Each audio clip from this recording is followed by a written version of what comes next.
नमस्ते बच्चों, कैसे हैं। आइए आज हम विश्व मानव दिवस में ही आज का हमारा जो टॉपिक रहेगा नगरीय कच्ची बस्तियां, उनकी समस्याएं और समाधान। तो सबसे पहले हम यहाँ पर बात करेंगे कि जो नगरीय कच्ची बस्तियां होती हैं वो क्या होती हैं। नगरीय कच्ची बस्तियां हम किसको कहेंगे, उनकी समस्याएं क्या होती हैं और उनका समाधान कैसे किया जा सकता है। तो चलिए सेशन को शुरू करते हैं। एक बार आप वीडियो को फटाफट लाइक और शेयर कर दीजिए।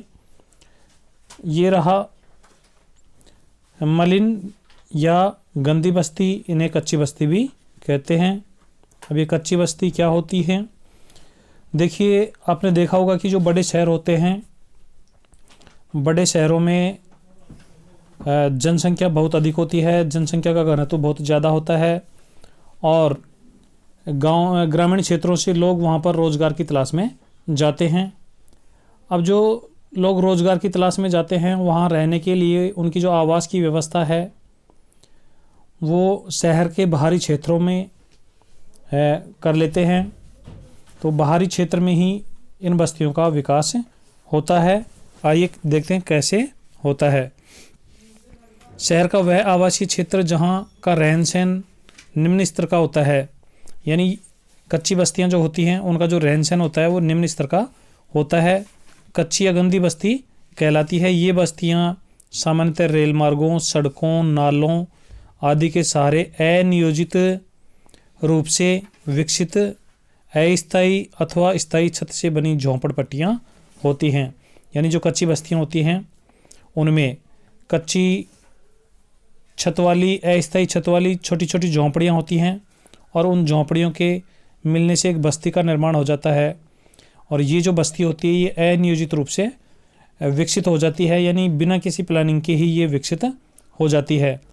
अब हम बात करते हैं कि इन बस्तियों का निर्माण कौन करता है, कौन लोग होते हैं जो कच्ची बस्तियों का निर्माण करते हैं। तो ग्रामीण क्षेत्रों से जो भी गरीब लोग रोजगार की तलाश में शहरों में जाते हैं और उनके लिए उनके पास वहाँ पर अच्छे आवासों में रहने की व्यवस्था नहीं होती है, इतने पैसे नहीं होते हैं, तो ऐसे लोग क्या करते हैं, या तो सड़कों के सहारे खुले में सोते हैं या फिर कच्ची बस्तियों का सहारा लेते हैं। तो चलिए, ये तो हमारी थी कि कच्ची बस्तियाँ क्या होती हैं। अब ये जो कच्ची बस्तियाँ होती हैं इनमें बहुत सारी समस्याएं होती हैं। न इनमें सड़कें होती हैं, न कोई रास्ते होते हैं, न यहाँ पर मूलभूत सुविधाएं होती हैं। तो इनकी जो मूलभूत जो समस्याएं हैं, यहाँ की जो प्रमुख समस्याएं हैं, उनको हम यहाँ पर कुछ बिंदुओं के माध्यम से अध्ययन करेंगे। आइए देखते हैं। सबसे पहला यहाँ पर जो समस्या है, मूलभूत सुविधाओं का अभाव। साथियों, कच्ची जो बस्तियाँ होती हैं उनमें मूलभूत सुविधाएं, यानी मनुष्य को जो मूलभूत सुविधाएं होती हैं उनका यहाँ पर अभाव पाया जाता है। जैसे यदि हम बात करें, यहाँ पर सड़कों का अभाव होता है, पेयजल का अभाव होता है, प्रकाश की कमी होती है, शुद्ध वायु की कमी होती है। अब प्रकाश की कमी कैसे होती है कि यहाँ पर जो झोंपड़ियाँ होती हैं वो इस प्रकार से सिंगल मंजिल वाली होती हैं, क्योंकि वो छप्पर रूपी होती हैं, यानी लोहे के टुकड़ों से, लकड़ियों से, टीन वगैरह से ये बनाई जाती हैं। और इनमें पेयजल का भी समुचित व्यवस्था नहीं होती है, न यहाँ पर कोई नलों की व्यवस्था होती है, प्रकाश की व्यवस्था नहीं होती है क्योंकि छत पर नहीं जा सकते, और यहाँ पर भूमि की उपलब्धता बहुत कम होने की वजह से ये जो झोंपड़े हैं पास पास होती हैं।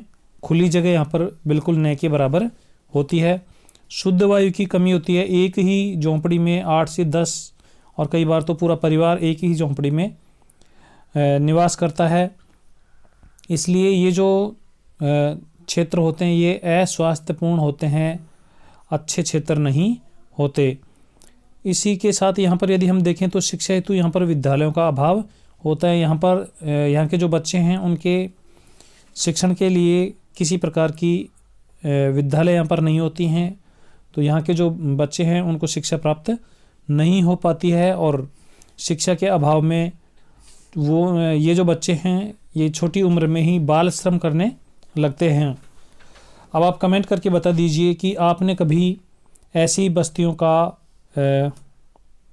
निरीक्षण किया हो या कभी आपने इस प्रकार की बस्तियां देखी हों, कभी आप शहरों के नज़दीक गए हों, शहरों में गए हों और वहाँ पर आपको इस प्रकार की बस्तियां देखने को मिली हों। नेक्स्ट हमारी जो कच्ची बस्तियों की समस्या यहाँ पर है वो उसमें है ये छोटे, कम ऊंचे और असुरक्षित आवास होते हैं। यानी ये जो आवास होते हैं ये छोटे छोटे होते हैं, कम ऊंचे होते हैं और असुरक्षित होते हैं। असुरक्षित इस प्रकार से कि हल्का फुल्का भी यदि बारिश वगैरह कुछ तेज़ आ जाए या तेज़ कोई तूफान आ जाए तो ये तहस नहस हो जाते हैं और जनधन का नुकसान होता है। कच्चे मकान होने से यहाँ पर आग लग जाने का खतरा भी रहता है। और साथियों इनके अलावा भी बहुत सारी इनकी समस्याएं हैं कि यहाँ का जो वातावरण है वो प्रदूषित होता है। प्रदूषित वातावरण की वजह से यहाँ पर विभिन्न प्रकार की जो बीमारियां हैं उनके संक्रमण का खतरा रहता है। और यहाँ पर विभिन्न प्रकार की जो चोरी, डकैती, लूटपाट, इस प्रकार की जो आपराधिक जो घटनाएं हैं वो भी आमतौर पर यहाँ पर होती रहती हैं। यहाँ पर जो पुलिस और प्रशासन है उसको भी सजग रहना पड़ता है और उनको भी काफ़ी समस्याएं यहाँ पर आती हैं। तो ये हमारे कच्ची बस्तियों की कुछ मुख्य समस्याएं थी। आइए अब इनके समाधान की उपाय कौन से हम कर सकते हैं वो देखते हैं। कच्ची बस्तियों की समस्याओं हेतु समाधान हम क्या उपाय करें कि इनकी समस्याएं दूर हो जाएं। तो सरकार को क्या करना चाहिए? सरकार को निम्न दर से तात्पर्य है सस्ती रेट पर आवास उपलब्ध करवाना चाहिए।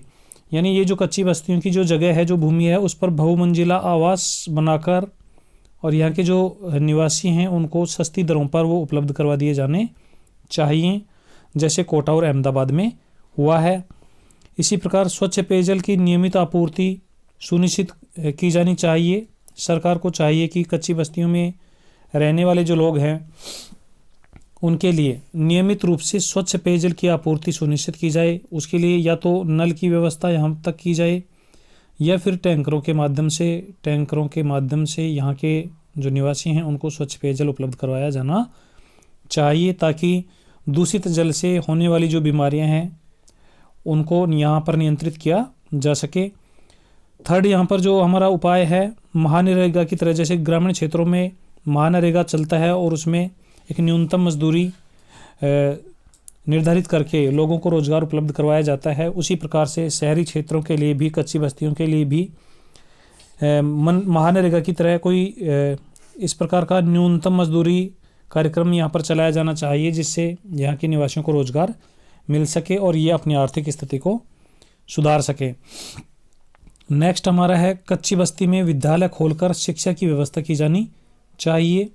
कच्ची बस्ती में ही यहाँ पर प्राथमिक जो विद्यालय हैं वो खोल दिए जाने चाहिए और यहाँ के जो बच्चे हैं उनको शिक्षा की व्यवस्था उपलब्ध करवाई जानी चाहिए, ताकि वो बाल श्रम से बच सके और पढ़ लिख कर एक अच्छे नागरिक बन सके। नेक्स्ट यहाँ पर है कि यहाँ पर सामुदायिक स्वास्थ्य केंद्र खोलकर निःशुल्क चिकित्सा व्यवस्था करनी चाहिए।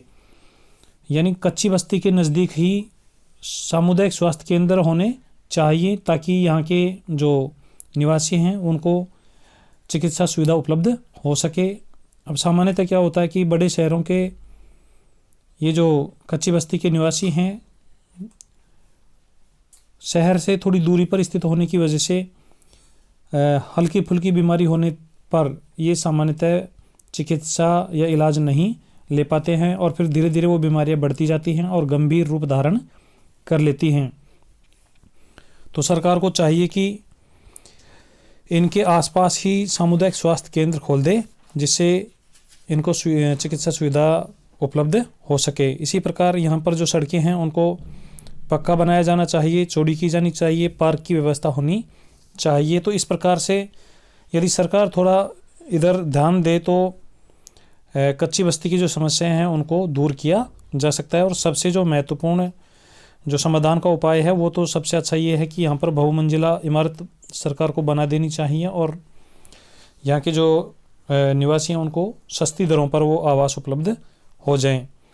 इनके अलावा आप भी अपने विचार इनमें लिख सकते हैं। तो ये था साथियों हमारा आज का सेशन विश्व मानव अधिवास, ये जो पाठ है, पाठ नंबर 6, ये अब समाप्त होता है। मुंबई धारावी बस्ती का जो अध्ययन था वो इस बार सिलेबस से हटा दिया गया है, तो आपको इतना ही अध्ययन करना है। अब आप अच्छे से अध्ययन कर लीजिए। इस पाठ में मानचित्र पर आधारित जो भी शब्दावली आई है, शब्दावली से तात्पर्य यहाँ पर जो भी स्थानों के नाम आए हैं, जैसे हमने पढ़ा था फिनलैंड यहाँ पर आया था, आइसलैंड यहाँ पर हमने पढ़ा था, डेनमार्क पढ़ा था, इसी प्रकार से ब्राज़ील पढ़ा था, बोलीविया पढ़ा था, जापान, फ्रांस, चीन, मॉस्को, लंदन, बीजिंग, ये जितने भी नाम थे मानचित्र में आप इनको देख लीजिए। और साथियों, इस पाठ का कंप्लीट होमवर्क मैंने अपने ग्रुप में डाल दिया है, आप उस होमवर्क को कर लीजिए। और फिर हम 1 जनवरी को नए साल पर 1 जनवरी को शाम 7 बजे से, शाम 1 जनवरी को शाम 7 बजे से और 2 जनवरी को सुबह 8 बजे तक इस पाठ का एक टेस्ट लेने वाले हैं, जिसमें 25 क्वेश्चन होंगे और प्रत्येक क्वेश्चन 2 अंक का होगा। सभी क्वेश्चन आपको करने अनिवार्य हैं, तो आप अच्छे से तैयारी कर लीजिए और देखते हैं कौन इसमें 50 में से 50 अंक प्राप्त करता है, यानी सभी 25 सवाल कितने बच्चे सही करते हैं। टेस्ट का जो लिंक है, यानी हमारा जो टेस्ट होता है वो ऑनलाइन होता है। टेस्ट का जो लिंक होता है वो हमारे व्हाट्सएप ग्रुप में शेयर कर दिया जाता है। तो यदि आपने अभी तक हमारा व्हाट्सएप ग्रुप ज्वाइन नहीं किया है तो इस वीडियो के डिस्क्रिप्शन में जाकर आप व्हाट्सएप ग्रुप ज्वाइन कर लीजिए। वो जो ऑनलाइन टेस्ट होता है उसमें आप जब आपको समय मिले 7 बजे से और सुबह के 8 बजे तक, तब आप टेस्ट दीजिए। और जैसे ही आप सबमिट करेंगे तो सबमिट करने के बाद उसका जो रिजल्ट होगा वो सुबह 8 बजे जारी किया जाएगा। यानी रिजल्ट जो होगा उससे पहले टेस्ट का समाधान किया जाएगा, सॉल्यूशन किया जाएगा पेपर का। तो उस पेपर का सॉल्यूशन देखना बिल्कुल भी न भूलें, समाधान उसका देखना बिल्कुल भी न भूलें, क्योंकि 25 प्रश्नों के साथ साथ वहाँ पर और भी बहुत सारे आपके जो सवाल हैं वो क्लियर होते हैं। उसके बाद लगभग 10 बजे के आसपास उसकी जो रैंक शीट होगी, यानी किसकी कौन सी रैंक आई है, जो रैंक शीट होगी वो भी हमारे व्हाट्सएप ग्रुप में डाल दी जाएगी। तो इस टेस्ट के लिए आप पूरी तरीके से तैयार रहिए। अब कमेंट कर दीजिए कि आप इस टेस्ट के लिए तैयार हैं या नहीं, और अपने साथियों को भी टेस्ट के बारे में सूचना दे दीजिए। और इसी प्रकार आप अपने पढ़ाई को जारी रखिए। चलिए मिलते हैं एक नए सेशन के साथ, तब तक आप पढ़ते रहिए, मस्त रहिए। जय हिंद, जय भारत।